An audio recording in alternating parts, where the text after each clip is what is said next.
Hello guys, in this video I'm going to show you how to check characters on the My Little Pony application. But first of all, I just want to mention, please don't forget to subscribe to our channel, because at 100,000 subscribers we are going to show you all YouTube revenue statistics and growth strategy, how to make money online. So let's jump into it. First of all, open the application on your device.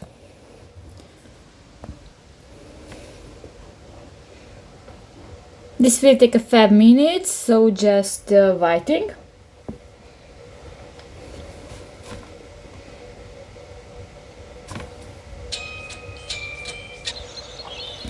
So that's my Pony Village, and you can find different buttons in the home screen.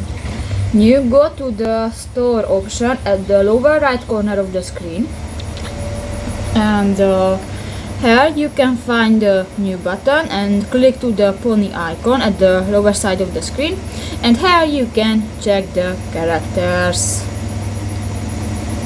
So that's pretty much it for this video guys. See you in the next one. Bye bye.